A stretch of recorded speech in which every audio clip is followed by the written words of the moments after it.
120 words per minute. Start. Mr. Speaker, sir, I beg to move the cut motion standing in my name. I wish to point out that there is great need to waive the sales tax on perishable articles like fruits, fish, etc. I am not saying that the government should waive the sales tax altogether, but I want that certain commodities should be exempted from sales tax. In this connection, I would like to say that the income from sales tax has been very good, but at the same time, the government do not see the hardship caused by this tax to the poor people. There is almost no commodity in our country that can be sold or purchased without sales tax. To that extent, the government deserves congratulations, but I do not know why the government should not exempt a few perishable articles from sales tax. As we know, a man's basic requirement is food, and I am sure that if sales tax on food is waived, there will not be much loss of income for the government. We have no quarrel with the government if they come forward to impose a higher rate of sales tax on luxuries. There are certain luxuries like motor car, diamond and gold. We have no objection if they are taxed heavily. The rich man who comes forward to purchase a motor car can pay a little more if it makes up the loss sustained by the government by exempting the articles that we have asked for from sales tax. So, the policy of the government must be to tax the rich more and to tax the poor less. Then, I would like to touch upon the hardship caused to the merchants by the imposition of multi-point sales tax. The government have not accepted our suggestion that there should be no multi-point sales tax, and they have failed to rectify the mistakes that are pointed out to by us.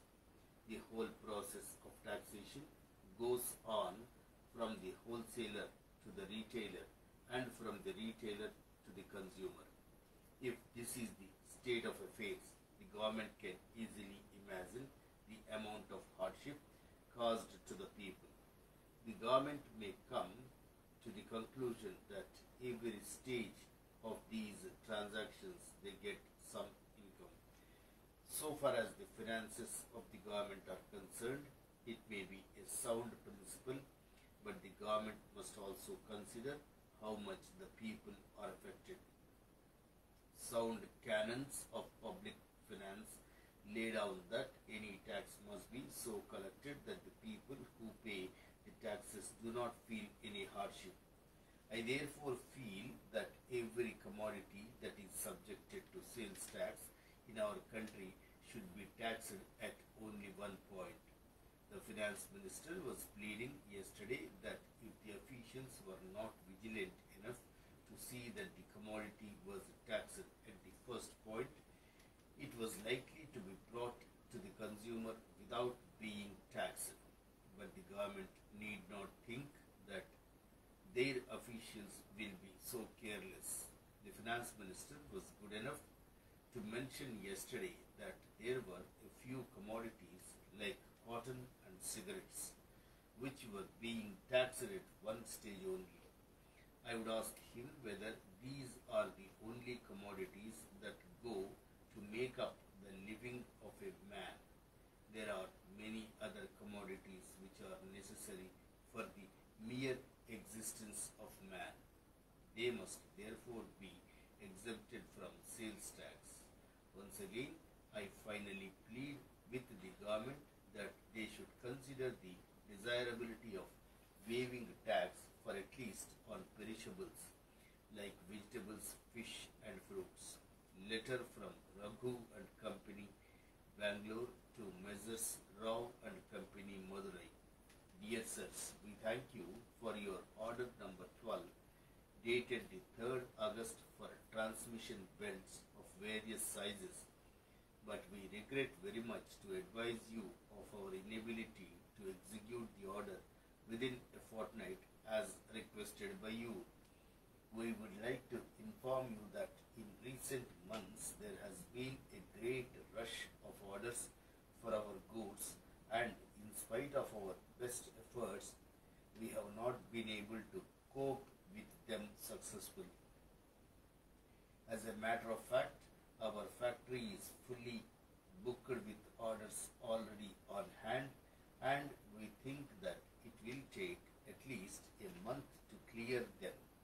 However, we would like to point out that we are making every effort to speed up delivery of goods, and in fairness to all our customers, all orders are being handled in strict rotation. We regret very much the inconvenience that may be caused to you by this delay, and we hope and trust that it will be convenient for you to allow us this extension of time in the special circumstances that we have explained above. We have great pleasure in informing you that we have already booked your order provisionally, but we would be grateful if you confirm your order on the revised condition. We assure you of our best attention at all times. Yours faithfully,